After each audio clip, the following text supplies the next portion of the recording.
Good evening बच्चों, आज हम लोगों को क्वेश्चंस करने हैं सॉल्व। पहले इक्वेशंस का काम करेंगे। नंबर 1 इक्वेशन जो पेपर में पूछी जाती हैं। तो सबसे पहले है कॉपर प्लस डाइल्यूट HNO3। कहां पर पढ़ा है? Reaction of metal with dilute, याद है? कपड़ा लेने जाओगे तुम्हारा दोस्त क्या कहेगा? नो, कॉपर नाइट्रेट बनाएगा, साथ में नाइट्रिक ऑक्साइड बनाएगा, साथ में H2O बनाएगा। जिंक की रिएक्शन डाइल्यूट HNO3 के साथ कर दो, क्या बनेगा? जल्दी बताओ। जिंक की रिएक्शन डाइल्यूट HNO3 के साथ कर दो, क्या बनेगा? जिंक नाइट्रेट बनेगा, साथ में N2O बनेगा, साथ में H2O बनेगा। ये दो रिएक्शन बहुत बहुत ज्यादा इंपॉर्टेंट है। Copper plus dilute HNO3, copper nitrate plus NO plus H2O, nitric oxide. Underline बच्चों, बहुत ज्यादा पूछा गया है एग्जाम में। और ये N2O बनाता है। ये वाली रिएक्शन बहुत बहुत ज्यादा इंपॉर्टेंट है, ठीक है। फिर अगर हम कॉपर की रिएक्शन कॉन्क HNO3 के साथ करा दे बच्चों, कॉपर की रिएक्शन कॉन्क HNO3 के साथ करा दे, बताओ क्या बनेगा? कॉपर नाइट्रेट बनेगा, CuNO3 का उल्टोइस बनेगा, साथ में क्या बनेगा बेटा? कंसंट्रेटेड ऑलवेज क्या देता है? NO2 देता है। NO2 किस कलर की गैस है? ब्राउन कलर गैस है। जिंक प्लस कॉन्सेंट्रेटेड HNO3 ले लो, क्या बनेगा? जिंक नाइट्रेट बनेगा प्लस NO2 बनेगा प्लस H2O बनेगा। नोट करो बच्चों, ये चार रिएक्शन पहले नोट करो। Copper plus dilute HNO3, copper nitrate plus NO plus H2O, zinc plus dilute HNO3, zinc nitrate plus N2O plus H2O, copper plus concentrated HNO3, copper nitrate plus NO2 plus H2O, zinc plus concentrated HNO3, zinc nitrate plus NO2 plus H2O। बच्चों मैंने आपको पहले ही बताया था कि dilute के साथ product अलग होता है, बट कंसंट्रेटेड का प्रोडक्ट ऑलवेज NO2 होता है। कंसंट्रेटेड का प्रोडक्ट ऑलवेज NO2 होता है। तो copper plus dilute HNO3, copper nitrate plus NO plus H2O, zinc plus dilute HNO3, zinc nitrate plus N2O plus H2O, copper plus concentrated HNO3, copper nitrate plus NO2 plus H2O, zinc plus concentrated HNO3। बच्चों आपको मैं पहले भी बता चुका हूं कि nitric acid non metal को भी ऑक्सीडाइज करता है, वो भी इंपॉर्टेंट है। ये रिएक्शन कहां पढ़ा जाता है कि जो नाइट्रिक एसिड है वो metal as well as non metal दोनों को ऑक्सीडाइज करता है। मेटल को बच्चों डाइल्यूट भी ऑक्सीडाइज कर सकता है, कंसंट्रेटेड भी ऑक्सीडाइज कर सकता है, बट नॉन मेटल को सिर्फ कंसंट्रेटेड ऑक्सीडाइज करता है। नोट किया? ये रिएक्शन चारों बहुत ज्यादा इंपॉर्टेंट है कॉम्पिटिटिव के नजरिए से और स्कूल के नजरिए से।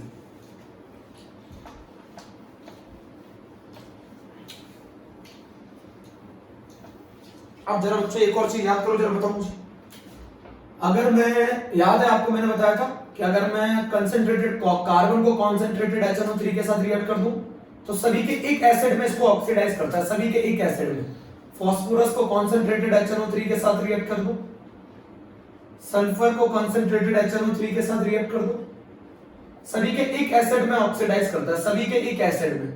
आयोडीन को कॉन्सेंट्रेटेड HNO3 के साथ रिएक्ट कर दो, सभी के एक एसिड में ऑक्सीडाइज करता है बच्चों, सभी के एक एसिड में। तो आप ये बताओ फास्फोरस का एक एसिड कौन होता है? H3PO4।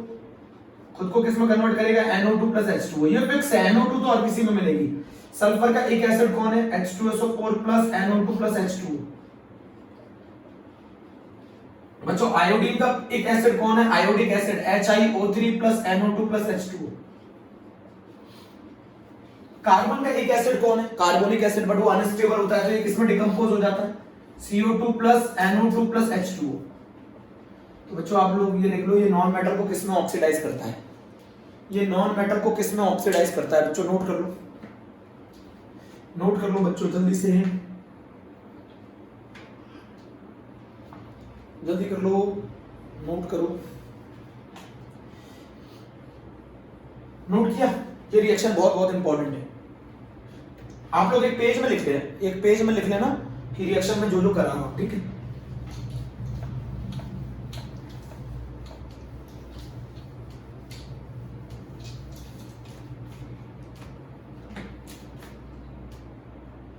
अब बच्चों एक और बहुत इंपॉर्टेंट रिएक्शन है और वो है ब्राउन रिंग टेस्ट, है ना? याद है कि नहीं याद है? मैं रिएक्शन याद करा रहा हूं, ब्राउन रिंग टेस्ट। बताओ क्या थी? नाइट्रेट की एबिलिटी थी फेरस को फेरिक में ऑक्सीडाइज करने की और खुद को किस में रिड्यूस करने की? NO में। तो अगर हम फेरस ले लें Fe+2 एक्वस, नाइट्रेट आयन ले लें, एसिडिक मीडियम ले लें, चलिए बच्चों Fe+2 ले लिया, NO3 माइनस ले लिया, 4H पॉजिटिव ले लिया, सही है बच्चों, 3Fe2 पॉजिटिव ले लिया तो ये किस में कन्वर्ट कर देता है, NO में, as well as 3Fe3 positive में प्लस H2O में ना, ठीक है चेक कर लेना। 3Fe2 positive, NO3 minus, 4H positive, तो 4 में से 1 गया 3, 3 और 6 9, इधर 3 3 9। तो नाइट्रेट की एबिलिटी कि वो फेरस को किस में कन्वर्ट कर देता है, फेरिक में, और खुद को किस में रिड्यूस कर लेता है, NO में। और ये NO आयरन के एक कॉम्प्लेक्स आयरन के साथ एक ब्राउन रिंग कॉम्प्लेक्स बनाता है विद वाटर। ये मैंने तरीका याद कराया था, ये NO अंदर चला जाएगा, एक वाटर बाहर आ जाएगा, बताओ क्या बनेगा, FeH2O का होल 5 NO+2। याद है बच्चों कौन सा टेस्ट है, ब्राउन रिंग, और ये है ब्राउन रिंग कॉम्प्लेक्स। किसका कंफर्मेटरी टेस्ट है, जल्दी बताओ, ब्राउन रिंग कॉम्प्लेक्स किसका कंफर्मेटरी टेस्ट है, brown ring complex confirmatory test है नाइट्रेट आयन का। किसका टेस्ट है बच्चों, नाइट्रेट आयन का, brown ring complex nitrate ion का कंफर्मेटरी टेस्ट है बच्चों। आपको मैंने बताया था कौन कौन से नाइट्रेट ये टेस्ट नहीं देते। Fe की ऑक्सीडेशन स्टेट ब्राउन रिंग के अंदर कितनी होती है, Fe+1, और NO पे कितना चार्ज होता है, +1। NO को +1 को क्या बोलते हैं, नाइट्रोसोनियम। ब्राउन रिंग टेस्ट भी आप लोगों के लिए बहुत इंपॉर्टेंट है, पहले इसको नोट करो फिर आगे चलते हैं। पेपर में ये सारी रिएक्शन पूछी जाती है। तो ब्राउन रिंग के अंदर फेरस की एबिलिटी, फॉर नाइट्रेट की एबिलिटी फेरस को फेरिक में कन्वर्ट करने की, देन वो वाटर और फेरस के साथ मिलकर एक कॉम्प्लेक्स बनाता है जिसको ब्राउन रिंग कॉम्प्लेक्स बोला जाता है। नाम क्या है, पेंटा एक्वा नाइट्रोसोनियम आयरन 1 आयन। नाम क्या है, पेंटा एक्वा नाइट्रोसोनियम आयरन 1 आयन। ये सब मैं पढ़ा चुका हूं, तो रिवीजन करा रहा हूं थोड़ा सा। पेंटा एक्वा नाइट्रोसोनियम आयरन 1 आयन है ना बच्चों। अच्छा फिर से पढ़ते हैं। तो अगर मुझे नाइट्रिक एसिड पढ़ना हो बच्चों, तो नाइट्रिक एसिड के अंदर सबसे ज्यादा इंपॉर्टेंट बात क्या है, तो नाइट्रिक एसिड के अंदर जो सबसे ज्यादा इंपॉर्टेंट बात है वो है इसका स्ट्रक्चर। पहले तो एक तो ये चीज आपको पढ़नी है रिवीजन में, एक तो इसका स्ट्रक्चर इंपॉर्टेंट है, प्लेनर स्ट्रक्चर होता है बच्चों। प्लेनर स्ट्रक्चर क्यों होता है, क्योंकि इसके अंदर जो हाइब्रिडाइजेशन होती है वो बच्चों sp2 होती है, इस तरीके का स्ट्रक्चर होता है। HNO3 का इस तरीके का स्ट्रक्चर होता है बच्चों। जो ये N बॉन्ड O है, इसकी जो लंबाई है बच्चों वो शायद 140.6 पिकोमीटर है, और इसकी जो लंबाई है वो 121 पिकोमीटर है। तो क्वेश्चन आता है कि N बॉन्ड OH क्यों लंबा होता है N बॉन्ड O से। तो अगर मैं इसका रेजोनेटिंग स्ट्रक्चर बनाऊं तो बच्चों ये प्योर सिंगल बॉन्ड होता है, जबकि यहां वाला जो बॉन्ड है ये डबल बॉन्ड कैरेक्टर है due to resonance.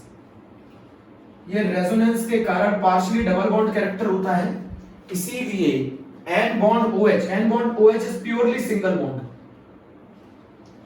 It is a purely single bond. बच्चों N bond OH is purely single bond. और जो N bond O है ये पार्शियली डबल बॉन्ड कैरेक्टर होता है। कैसा कैरेक्टर होता है, पार्शियली डबल बॉन्ड कैरेक्टर होता है। ड्यू टू क्यों होता है, ड्यू टू रेजोनेंस होता है, जिसकी वजह से ये बॉन्ड प्योरली सिंगल है। N बॉन्ड OH जो है ना, ये वाला बॉन्ड प्योरली सिंगल बॉन्ड है, ये वाला बॉन्ड प्योरली सिंगल बॉन्ड है, ये वाला bond partially double bond character है, इसीलिए N बॉन्ड OH की जो लंबाई है वो N बॉन्ड O से ज्यादा होती है। HNO3 के अंदर नाइट्रिक एसिड का बच्चों अगर मैं इसका एनहाइड्राइड बनाऊं, एनहाइड्राइड मतलब इसमें से वाटर निकाल दूं, इसका एनहाइड्राइड N2O5 होता है, N2O5 होता है। HNO3 का एनहाइड्राइड N2O5 होता है। मैंने आपको बताया था जब कभी कभी कोई एलिमेंट अपनी हाईएस्ट ऑक्सीडेशन स्टेट में प्रेजेंट हो तो वो क्या बनाता है, E bond O bond E बनाता है। नाइट्रोजन की हाईएस्ट ऑक्सीडेशन स्टेट +5 और इसमें एलिमेंट भी +5 में प्रेजेंट है, तो इसमें तो ये बड़ा आसान है, N bond O bond N double bond O double bond O। अब बच्चों बचा एक, अब नाइट्रोजन 3 से ज्यादा कोवेलेंट बॉन्ड बना ही नहीं सकता है, तो एक कोऑर्डिनेट बॉन्ड होगा। तो ये N2O5 का स्ट्रक्चर है, आप लोग नोट कर लीजिएगा। N2O5 एनहाइड्राइड है HNO3 का। पहले तो इन क्वेश्चनों को नोट करो, एनहाइड्राइड है HNO3 का। नाइट्रिक एसिड की जो प्रिपरेशन है बच्चों वो ओसवाल्ड प्रोसेस है। नाइट्रिक एसिड की जो प्रिपरेशन है बच्चों वो ओसवाल्ड प्रोसेस है। नाइट्रिक एसिड की जो प्रिपरेशन है वो ओसवाल्ड प्रोसेस है मेरे प्यारे बच्चों। फिर से बहुत अच्छे से समझाऊंगा आप लोगों को, एक एक चीज आप लोगों को क्लियर होगी। चलो ठीक,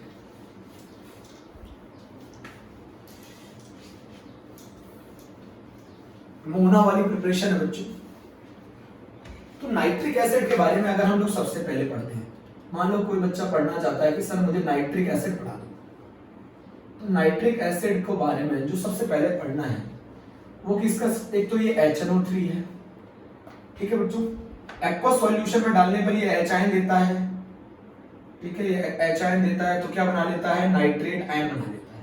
हाइड्रोनियम आयन लिबरेट करता है, नाइट्रेट आयन बना लेता है एक्वा सॉल्यूशन में डालने। HNO3 को अगर हम एक्वा सॉल्यूशन में डाल लें तो वो नाइट्रेट आयन बना लेता है, बहुत आसान। HNO3 का स्ट्रक्चर कैसे होता है, तो ये N double bond O, O bond H, nitrogen ने 3 बॉन्ड बना लिया, अभी इस ऑक्सीजन का के साथ कोऑर्डिनेट बॉन्ड बनाने का, तो ये HNO3 का स्ट्रक्चर है। प्लेनर स्ट्रक्चर होता है, 3 डायमेंशनल स्ट्रक्चर नहीं है, एक ही प्लेन में होता है, प्लेनर स्ट्रक्चर, ठीक है। अच्छा, मैं अगर HNO3 की प्रिपरेशन की बात करूं, जो मेन प्रिपरेशन है, इंडस्ट्रियल जो प्रिपरेशन है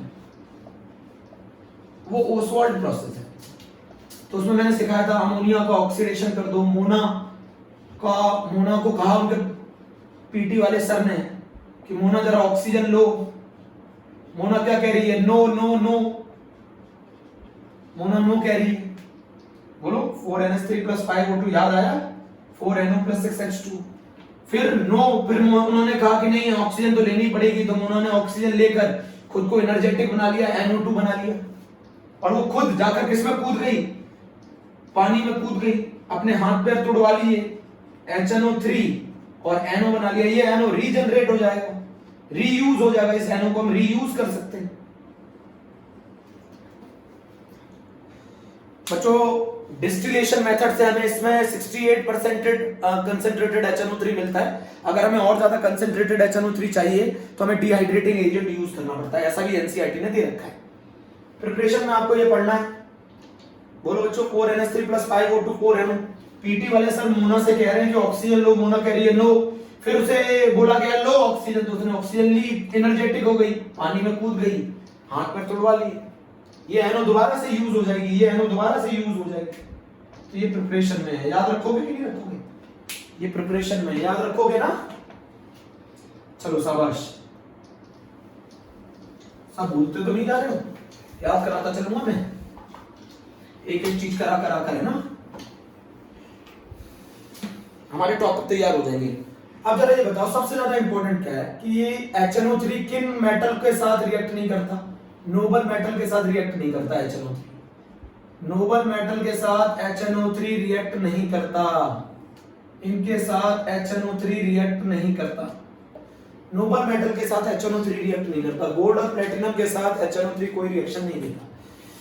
जो मेटल अपने सरफेस पर, एल्युमिनियम, क्रोमियम, ये मेटल अपने सरफेस पर पैसिव लेयर बना लेते हैं, passive layer of its own oxide, अपने ऑक्साइड की, ओन ऑक्साइड की पैसिव लेयर बना लेते हैं। ऐसे मेटल, एल्युमिनियम क्या बना लेता है, Al2O3, जो इसे फर्दर रिएक्ट नहीं करने देती HNO3 के साथ, तो ये मेटल भी फर्दर रिएक्ट नहीं करते HNO3 के साथ, क्योंकि ये अपने सरफेस पर प्रोटेक्टिव लेयर बना लेते हैं अपने ऑक्साइड की। तो aluminium as well as chromium ये पैसिव लेयर बना लेते हैं अपने ऑक्साइड की, तो ये भी रिएक्ट नहीं करते।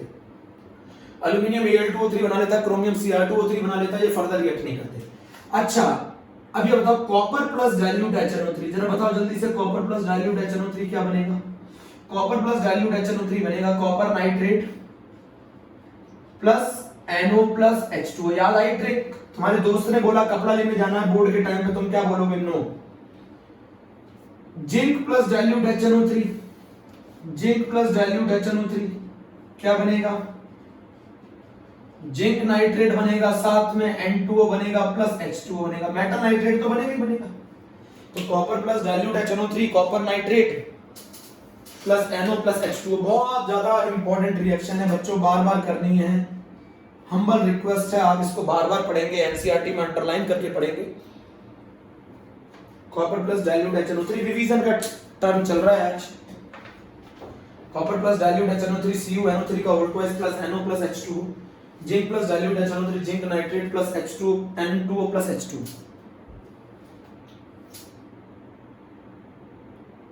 बच्चों we work for a cause not for applause, we work for cause not for applause, ठीक है। Copper plus dilute HNO3 copper nitrate plus NO plus H2O, zinc plus dilute HNO3 zinc nitrate plus N2O plus H2O।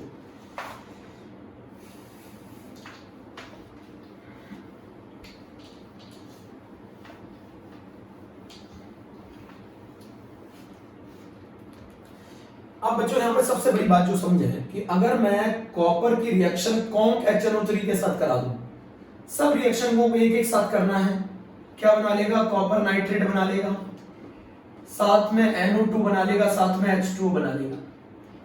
ठीक है, अगर मैं zinc को conc HNO3 के साथ react करूं, ये जिंक नाइट्रेट बना लेगा प्लस NO2 बना लेगा प्लस H2O बना लेगा। कंसंट्रेटेड HNO3 नॉन मेटल को भी ऑक्सीडाइज कर सकता है। Concentrated HNO3 oxidise non metal, concentrated HNO3 non metal को भी ऑक्सीडाइज कर सकता है। कंसंट्रेटेड HNO3 नॉन मेटल को भी ऑक्सीडाइज कर सकता है, जैसे कार्बन के साथ कॉन्क HNO3 की रिएक्शन, फास्फोरस के साथ कॉन्क HNO3 की रिएक्शन, सल्फर के साथ कॉन्क HNO3 की रिएक्शन, आयोडीन के साथ कॉन्क HNO3 की रिएक्शन। तो कार्बन के साथ कंसंट्रेटेड HNO3 की रिएक्शन, फास्फोरस के साथ कंसंट्रेटेड HNO3 की रिएक्शन। तो कार्बन के साथ कॉन्क HNO3 की रिएक्शन क्या बनाती है? एक एसिड बनाती है। इन सभी को एक एसिड में ऑक्सीडाइज करेगा। NO2 और वाटर तो सभी केसेस में मिलेंगे, NO2 और वाटर सभी केसेस में मिलेंगे। तुरंत लिख लो NO2 प्लस वाटर। कुछ याद आया? कुछ याद आया? NO2 plus water, NO2 plus water, कुछ याद आया? अच्छा, आयोडीन का एक एसिड कौन है? Iodic acid. सल्फर का एक एसिड कौन है? Sulphuric acid. फास्फोरस का एक एसिड कौन है? Phosphoric acid. अब कार्बन का एक एसिड कौन है? कार्बोनिक एसिड, बट वो अनस्टेबल होता है तो ये ब्रेक हो जाएगा CO2 और H2O में। तो ये हो गई reaction. Concentrated oxidise non metal also है, नोट कर लो। जल्दी करो बच्चों, जल्दी। बार बार रिवीजन करना है। इनऑर्गेनिक केमिस्ट्री को बार बार पढ़ना पड़ता है। Copper plus concentrated HNO3 copper nitrate plus NO2 plus H2O, zinc plus concentrated HNO3 zinc nitrate plus NO2 plus H2O, concentrated HNO3 oxidise non metal, carbon plus concentrated HNO3 CO2 plus NO2 plus H2O, phosphorus plus concentrated HNO3 H3PO4 plus NO2 plus H2O, sulphur plus concentrated HNO3 H2SO4 plus NO2 plus H2, iodine plus concentrated HNO3 HiO3 plus NO2 plus H2। Okay,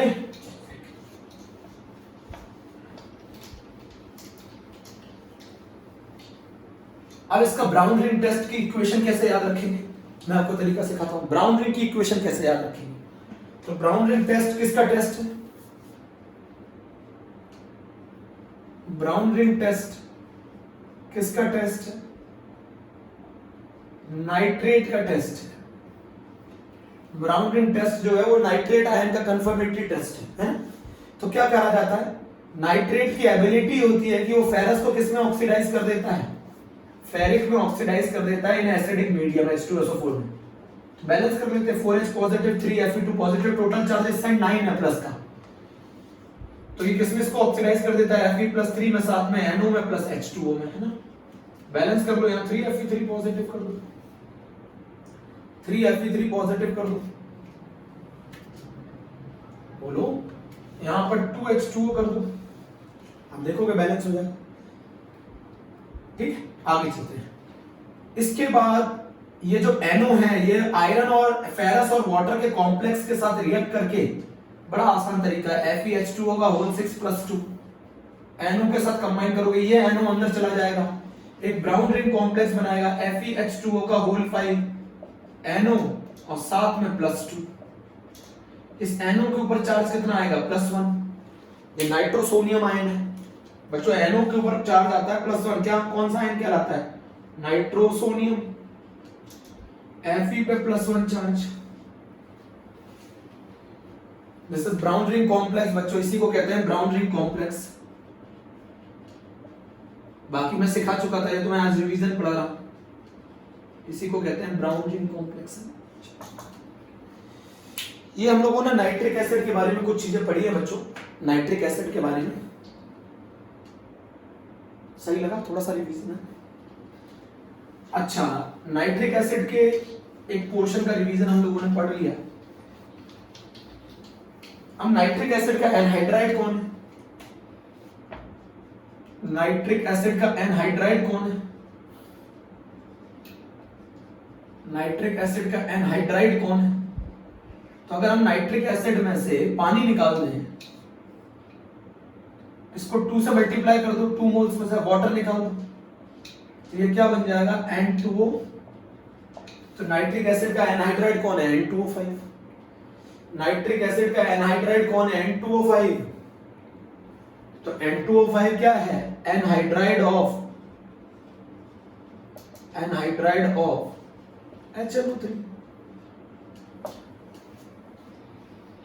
ठीक है, चलो एक topic complete हो गया हमारा। अब हम दूसरा टॉपिक जो रिवीजन में ले रहे हैं वो ले रहे हैं ज़ेनॉन फ्लोराइड की हाइड्रोलिसिस। बच्चों बहुत ज्यादा इंपॉर्टेंट है ज़ेनॉन फ्लोराइड की हाइड्रोलिसिस। ये भी एक टॉपिक हम लोग रिवीजन में ले रहे हैं, ज़ेनॉन फ्लोराइड की हाइड्रोलिसिस। नाइट्रिक एसिड अपने आप में बहुत इंपॉर्टेंट टॉपिक है, मैंने एक इंपॉर्टेंट टॉपिक आपको आज रिवाइज करा दिया है। बच्चों बार बार इनऑर्गेनिक केमिस्ट्री का रिवीजन करना पड़ता है, वरना ये ज़ेनॉन के फ्लोराइड की ट्रिक याद कराता हूं आपको। ये बच्चों मैंने XeF2 लिखा, साथ में मैंने वाटर लिखा। चलो सबसे पहले ज़ेनॉन के फ्लोराइड्स की ट्रिक में, अच्छा एक चीज बताओ, ये मैंने लिखा बच्चों XeF6 है ना, और ये लिखा मैंने 3H2O। कितने हाइड्रोजन है? चलो ये बताओ कितने हाइड्रोजन है? 6 हाइड्रोजन है। 6 हाइड्रोजन है, 6 फ्लोरीन है, क्या निकल जाएगा? 6HF निकल गया। 6 हाइड्रोजन 6 फ्लोरीन मिलकर 6HF निकल गया। 6 हाइड्रोजन 6 फ्लोरीन मिलकर 6HF निकल गया। 6 हाइड्रोजन 6 फ्लोरीन मिलकर 6HF, बचा क्या रह गया? XeO3। अब ये देखो XeF6 में XeF2 में कन्वर्ट करोगे, कितना गुना कम कर दिया? फ्लोरीन 3 गुना, तो प्रोडक्ट भी 3 गुना कम हो जाएगा, ऑक्सीजन भी 3 गुना कम हो जाएगा। तो क्या बन जाएगा? Xe plus HF plus O2। Fluorine 3 गुना कम किया तो ऑक्सीजन भी 3 गुना कम हो जाएगा प्रोडक्ट में। तो अगर आप XeF2 की हाइड्रोलिसिस करते हो तो आपको मिलेगा Xe plus HF plus O2, है ना।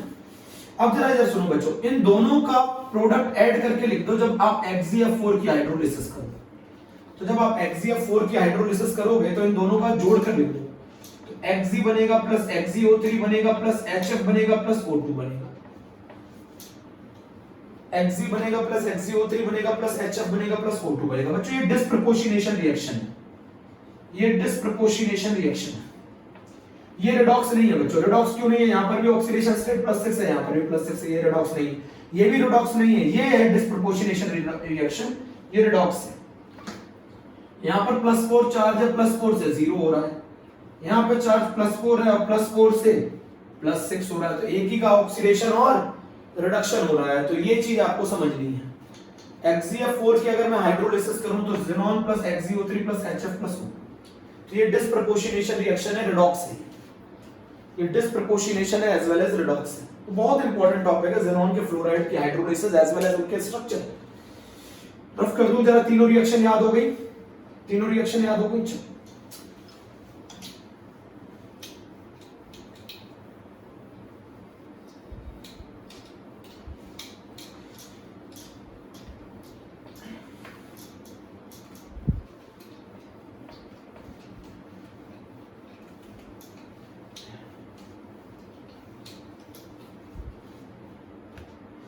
अब बच्चों एक और चीज सुनो बहुत ध्यान से, अगर मैं XeF6 की हाइड्रोलिसिस करूं पार्शियल, पार्शियल का मतलब सारे फ्लोरीन नहीं हटाएंगे, एक बार H2O के साथ रिएक्शन बड़े आराम से कर दोगे, और एक बार XeF6 की रिएक्शन 2H2O के साथ, है ना बच्चों। अब जरा मेरी बात समझो, यहाँ कितने हैं फ्लोरीन है? 6। यहाँ कितने हाइड्रोजन है? 2। 2 हाइड्रोजन 2HF लेके निकल गए, बचे क्या? बचा क्या? XeOF4, XeOF4 बचेगा। ज़ेनॉन ऑक्सी टेट्राफ्लोरीन है।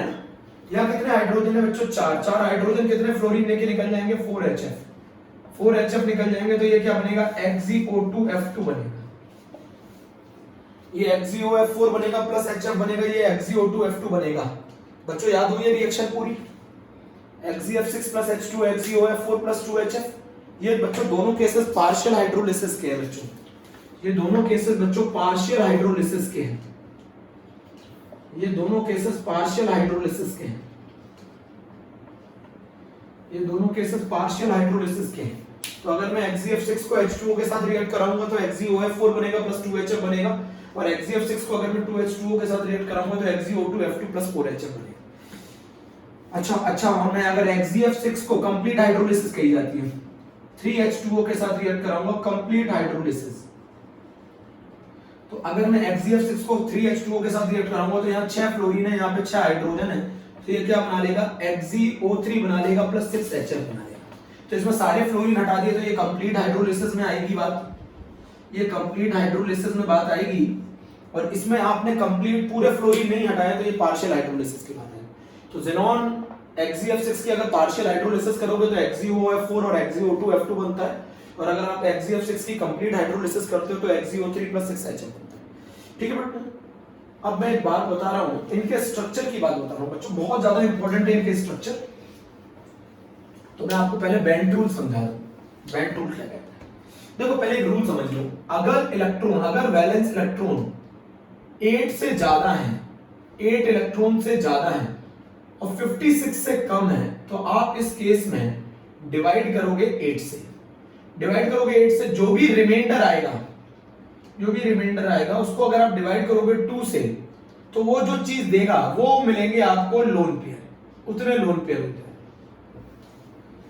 अगर आप रिमाइंडर को 2 से डिवाइड करोगे तो वो उतने लोन पेयर होते हैं, और 8 से डिवाइड करने के बाद जो भी आएगा वो बॉन्ड पेयर होंगे, और bond pair plus lone pair का सम हाइब्रिडाइजेशन बताता है। नोट करो जरा, ट्रिक बता रहा हूं, जरा लिखो, बोलो जल्दी, सही बोलो बच्चों, सब करा रहा हूं, सब एक एक करके आप लोगों को अच्छी तरह ये टॉपिक क्लियर हो जाएंगे तो मुझे बड़ी खुशी होगी। तो सबसे पहले मैं आपको बता दूं बेंट रूल क्या कहता है। बेंट रूल क्या कहता है बच्चों, बेंट रूल कहता है कि अगर sp3 डिहाइब्रिडाइजेशन आ जाए, कौन सी हाइब्रिडाइजेशन आ जाए, अगर sp3 डिहाइब्रिडाइजेशन आ जाए तो loan pair always equatorial position पर रहेंगे, loan pair always equatorial position पर रहेंगे। ऐसा क्यों, इक्वेटोरियल पोजीशन पे उनमें एंगल कितना होगा, 120 डिग्री मैक्सिमम एंगल पर होंगे, तो रिपल्शन कम होगा, स्टेबिलिटी ज्यादा होगी। एक और रीजन है, अगर मैं sp3 डिहाइब्रिडाइजेशन की बात करूं तो इक्वेटोरियल पोजीशन मिलके हाइब्रिडाइजेशन बना रही होती है sp2, और एक्सियल मिलके बता रही होती है pd। तो sp2 के अंदर परसेंटेज ऑफ s कैरेक्टर कितना है, 33.3% है ना, और pd में परसेंटेज ऑफ s कैरेक्टर कितना है, 0। जितना ज्यादा s कैरेक्टर होगा उतना ज्यादा न्यूक्लियस से क्लोज होगा। तो इलेक्ट्रॉन लोन पेयर, जो लोन पेयर इलेक्ट्रॉन कहां रहना चाहते हैं, इलेक्ट्रॉन न्यूक्लियस के क्लोज रहना चाहते हैं। तो ये किसमें रहना पसंद करेंगे, जहां परसेंटेज ऑफ s कैरेक्टर ज्यादा होगा, जहां परसेंटेज ऑफ s कैरेक्टर 33% होगा, मतलब sp2 हाइब्रिडाइजेशन में रहना पसंद करेंगे, इसीलिए इनको इक्वेटोरियल पोजीशन पर लगाया जाता है। sp3 कैसे लिखा जाता है, sp2 और प्लस pd। sp2 में percentage of s character 33.3%, pd के अंदर परसेंटेज ऑफ s कैरेक्टर 0। तो sp2 के अंदर इलेक्ट्रोनेगेटिविटी ज्यादा, तो इलेक्ट्रॉन कहां रहना पसंद करेंगे, जहां न्यूक्लियस की तरफ से अट्रैक्शन ज्यादा हो, तो वो रहना पसंद करेंगे जहां sp2। बच्चों इक्वेटोरियल पोजीशन मिलकर sp2 बना रही होती है, एक्सियल पोजीशन मिलकर pd बना रही होती है। ठीक है, अरे भैया sp2 इक्वेटोरियल पोजीशन वाले जो है वो sp2 बना रहे होते हैं, एक्सियल पोजीशन वाले pd बना रहे होते हैं। तो sp2 हाइब्रिडाइजेशन में इलेक्ट्रॉन रहना पसंद करते हैं क्योंकि न्यूक्लियस के क्लोज होगा, न्यूक्लियस के क्लोज होगा तो अट्रैक्शन ज्यादा होगा। बोलो जल्दी। अच्छा, दूसरा रूल क्या कहता है, जरा दूसरा रूल समझो। जो हाईली इलेक्ट्रोनेगेटिव एलिमेंट है, जो हाईली इलेक्ट्रोनेगेटिव एलिमेंट है वो कहां रहेंगे, highly electronegative element axial position पर रहेंगे। क्यों रहेंगे बता देता हूं। अच्छा, इलेक्ट्रोनेगेटिविटी कहां की ज्यादा है, इलेक्ट्रोनेगेटिविटी कहां की ज्यादा है, जहां परसेंटेज ऑफ s कैरेक्टर ज्यादा है। अच्छा, अगर मैं दोनों की इलेक्ट्रोनेगेटिविटी कहां की ज्यादा है, इक्वेटोरियल पोजीशन की, तो दोनों में रिपल्शन ज्यादा नहीं होगा, एक इलेक्ट्रोनेगेटिव ये रहा, एक इलेक्ट्रोनेगेटिव ये रहा, दोनों में क्या होगी, लड़ाई ज्यादा होगी ना। बोलो, एक्सियल पोजीशन पर इलेक्ट्रोनेगेटिविटी कम है और इलेक्ट्रॉन और इक्वेटोरियल पोजीशन पर इलेक्ट्रोनेगेटिविटी ज्यादा है, तो रिपल्शन ज्यादा होगा, यहां पर कम होगा। तो इलेक्ट्रोनेगेटिव एलिमेंट कहां रहना पसंद करेंगे, ऑलवेज एक्सियल पोजीशन पर। अरे भैया, जहां पर इलेक्ट्रोनेगेटिविटी ज्यादा है, यहां इनके पास भी इलेक्ट्रोनेगेटिविटी ज्यादा है, दोनों में झगड़ा ज्यादा होगा, इसीलिए ये कहां पसंद करेंगे, जहां इलेक्ट्रोनेगेटिविटी कम हो। तो कहां पर कम होती है इलेक्ट्रोनेगेटिविटी, एक्सियल पोजीशन पे। तो हाईली इलेक्ट्रोनेगेटिव एलिमेंट, इसी को बैंड रूल कहते हैं। और भी बता दूंगा डीप में, अभी थोड़ा सा बताया, और भी डीप में बता दूंगा। sp3 डिहाइब्रिडाइजेशन है ना। अब मैं आपको बताता हूं, देखो अगर मैं बात करूं I3 माइनस की, अगर मैं बात करूं XgF2 की, सही है, अगर मैं बात करूं ICl2 माइनस की, इन सभी की शेप लीनियर होती है। शेप में लोन पेयर कंसीडर नहीं किया जाता, शेप बताते वक्त लोन पेयर कंसीडर नहीं किया जाता, ज्योमेट्री बताते वक्त लोन पेयर को कंसीडर करके बतानी पड़ती है। I3 माइनस हो, XgF2 हो, ICl2 नेगेटिव हो, इन सभी की हाइब्रिडाइजेशन sp3d है और इन सभी की शेप लीनियर है और इन सभी की ज्योमेट्री ट्रायगोनल बाय पिरामिडल है। चलो अच्छा, सभी के पास इलेक्ट्रॉन कितने, टोटल वैलेंस इलेक्ट्रॉन, सभी के पास टोटल वैलेंस इलेक्ट्रॉन कितने हैं, जरा गिनो, 22। 22 को डिवाइड करो जरा 8 से, 8 2 जा 16, कितना बचा, 6 को डिवाइड करो 2 से, 3, जो रिमाइंडर को डिवाइड करोगे तो ये कहलाएंगे लोन पेयर, ये कहलाएगा bond pair, lone pair plus bond pair total मिला के कितना रिजल्ट आ गया, 5, 1 s में, 3 p में, 1 d में। अब लोन पेयर कहां रखे जाए, लोन पेयर वहां रखे जाए जहां रिपल्शन कम हो। रिपल्शन कहां कम होगा, जहां डिस्टेंस ज्यादा होगा, डिस्टेंस कहां ज्यादा होगा, जहां एंगल 120 डिग्री होगा। तो जरा सभी की शेप बना लेते हैं, ये लिख लिया I माइनस, एक lone pair, 2 lone pair, 3 lone pair, loan pair always equatorial position पे, ये I और ये I। बच्चों क्वेश्चन क्या पूछा था IIT में 2018 में, टोटल लोन पेयर कितने होंगे I3 माइनस में, टोटल सेंट्रल पे नहीं पूछा था, सेंट्रल एटम पे टोटल लोन पेयर कितने होंगे I3 माइनस में, I3 माइनस में टोटल लोन पेयर कितने होंगे, I3 माइनस में टोटल लोन पेयर 9 होंगे। बच्चे 3 लगा के आए, जी में क्वेश्चन आया I3 माइनस में टोटल लोन पेयर कितने होंगे, 9 होंगे। अरे 3 इसके पास, 1 2 3 और 3 इसके पास, 3 लोन पेयर को इस जगह क्यों रखते हैं, to minimise the repulsion and maximise the stability. Bent rule कहता है sp3 डिहाइब्रिडाइजेशन के अंदर the lone pair always placed at the, किस position, lone pair always placed at the equatorial position to minimise the repulsion and maximise the stability. चलो बच्चे, अभी भी आप लोगों के समझ में नहीं आया, चलो एक और ज्योमेट्री बना के दिखाता हूं आपको, एक और ज्योमेट्री बताता हूं। XgF2 ये बनाया, Xg ये बनाया, F। लोन पेयर नहीं देख रहे हैं जब ज्योमेट्री, जब शेप बताओगे, और लोन पेयर देखने हैं जब आप क्या बताओगे, ज्योमेट्री बताओगे। तो XgF2 के अंदर बताओ कौन सी हाइब्रिडाइजेशन है, XgF2 के अंदर हाइब्रिडाइजेशन है sp3d, शेप क्या है लिख चुका हूं, ज्योमेट्री क्या है TdP, शेप क्या है linear. Why linear, the 3 lone pair acquire the equatorial position to minimize the repulsion and maximize the stability according to the VSEPR theory। to minimize the repulsion, बेटा यहाँ कितना एंगल होता है जरा बताओ तो बच्चों, यहाँ एंगल 120 डिग्री होता है, रिपल्शन कम होगा, स्टेबिलिटी ज्यादा होगा। अब मैं एक आप पे छोड़ रहा हूं, तो XgF2 के बारे में क्वेश्चन बहुत ज्यादा पूछा गया है, why the shape of the XgF2 is linear, कर लोगे बच्चों, बहुत इंपॉर्टेंट है, बहुत इंपॉर्टेंट है, कर लोगे ना, why the shape of XgF2 is linear, हाँ रफ कर दूं, ज्योमेट्री विद लोन पेयर बताई जाती है, 1 2 3 लोन पेयर, ये तीनों एक प्लेन में, ये ऊपर एक नीचे, तो ट्रायगोनल बाय पिरामिडल। बट जब शेप बताई जाती है तो लोन पेयर मत देखो, शेप बताते हो तो लोन पेयर मत देखो, लीनियर शेप, ठीक है, लीनियर शेप है, रफ कर दूं मेरे प्यारे बच्चों, गुड। XgF2 की कहानी हो गई, XgF2 की कहानी हो गई। अब बच्चों ये बताओ मुझे XgO2F2 की कहानी बताओ, गिन लो, टोटल वैलेंस इलेक्ट्रॉन गिन लो, 8 electron plus 6 2 12 plus 7 into 2 14, total electron 34 electron.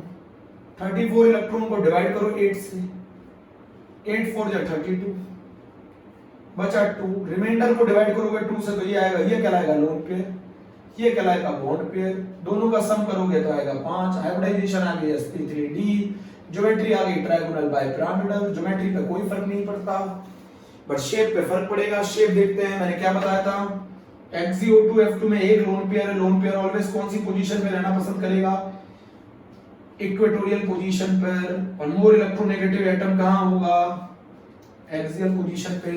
अच्छा, आपने झूला देखा है ऐसा, बोलो ऐसा झूला देखा है, इसको क्या कहते हैं, सीसॉ। ऐसा झूला नहीं देखा है, बच्चे झूलते हैं, ऊपर एक नीचे, बैठा दो बच्चे को, एक तरफ से ये ऊपर जाएगा, एक तरफ से ये नीचे जाएगा, ऐसे झूला देखा ना। इसी झूले को क्या कहते हैं, सीसॉ कहते हैं। इसी झूले को क्या कहते हैं बच्चों, सीसॉ। तो बताओ इसका शेप का नाम क्या है, seesaw. XeO2F2, XeO2F2 seesaw. Note कर लो, जल्दी नोट कर लो प्यारे बच्चों, जल्दी। कितनों की शेप हो गई, 2 की हो गई, रफ कर दो।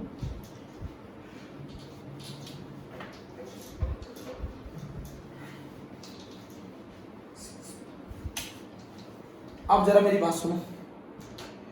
अब जो तीसरी कैटेगरी है वो ये है कि अगर हम बात करें XeF4 के स्ट्रक्चर की, XeOF4 के स्ट्रक्चर की, तो आपको मैं बता दूं, अगर हाइब्रिडाइजेशन sp3d2 होती है तो ज्योमेट्री होती है ऑक्टाहेड्रल।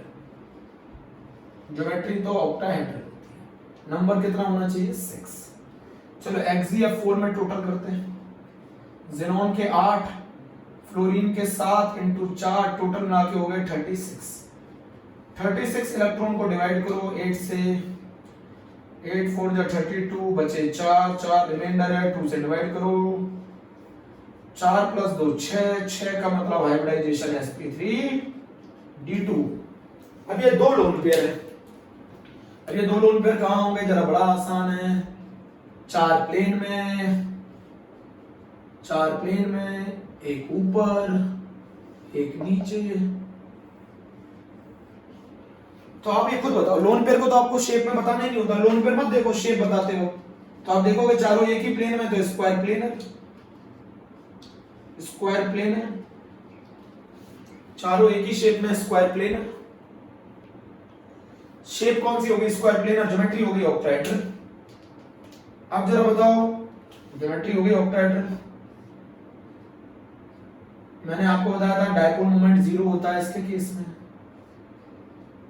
ये ऊपर ये नीचे, नेट मोमेंट कैंसिल होकर 0। तो जिनका डायपोल मोमेंट 0 आता है वो नॉन पोलर होते हैं, तो इसकी शेप स्क्वायर प्लेनर होती है, ज्योमेट्री ऑक्टाहेड्रल होती है। तो लोगे XeF4, जल्दी करो।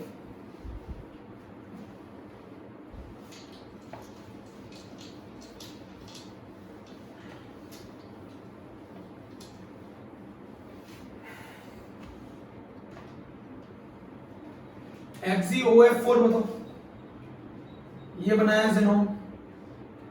XeOF4 हाइब्रिडाइजेशन निकाल लो, मुझे मालूम है हाइब्रिडाइजेशन sp3d2 ऑक्टाहेड्रल आएगी, एक ऑक्सीजन ऊपर, ये लोन पेयर। अच्छा, मैंने क्या बताया था, शेप बताते वक्त लोन पेयर को मत देखना। तो बताओ, 4 स्क्वायर एक ऊपर पिरामिड, तो इसकी शेप क्या होगी बोलो, square pyramidal. Shape square pyramidal होगी, और ज्योमेट्री क्या होगी, वो तो वही रहेगी ऑक्टा। शेप स्क्वायर पिरामिडल हो गया और ज्योमेट्री ऑक्टाहेड्रल होगी। XeOF4 काफी ज्यादा पूछा जाता है, very important. XeOF4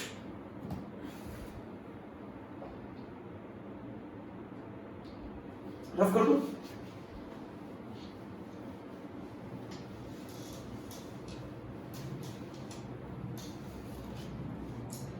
last xenon के की जो ज्योमेट्री है लास्ट, वो रह गई XeF6। ज़ेनॉन के पास 8 इलेक्ट्रॉन, इसके पास 7, टोटल मिला के इलेक्ट्रॉन 50। 50 को डिवाइड करो 8 से, 8 6 जा 48, बचा 2, रिमाइंडर को 2 से डिवाइड करो, जो बचेगा वो लोन पेयर, ये लोन पेयर, ये बॉन्ड पेयर, टोटल मिला के रिजल्ट 7। 7 का मतलब एक एस में, 3 पी में, 1 डी में। अच्छा वैसे शेप क्या होती है? पेंटागनल बाइपिरामिडल होती है। ऐसे होता है पेंटागनल, सेंट्रल एटम यहाँ पर होता है, मान लो सेंट्रल एटम यहाँ पर होता है, 5 पेंटागन होता है ऐसे। ऐसी होती है शेप। एंगल होता है 72 डिग्री। ये भी क्वेश्चन आईआईटी में पूछा जा चुका। एंगल कितना होता है पेंटागनल बाइपिरामिडल में? पीबीपी कह लो, पीबीपी शॉर्ट में। पेंटागनल बाइपिरामिडल में एंगल कितना होता है? 72 डिग्री। और ये तो जो इनके परपेंडिकुलर होते हैं वो तो आपको मालूम है 90 डिग्री एंगल बनाते हैं। अरे ये कितने का एंगल बनाएगा? 90 डिग्री। ये कितने का एंगल बनाएगा? 90 डिग्री इन सबके साथ। अब क्या होता है इसमें? एक लोन पेयर आ जाए तो क्या कहानी होगी? लोन पेयर आ जाए तो कुछ कहानी ऐसी होगी, चारों साइड बराबर नहीं होंगी, पेंटागन नहीं बनेगा।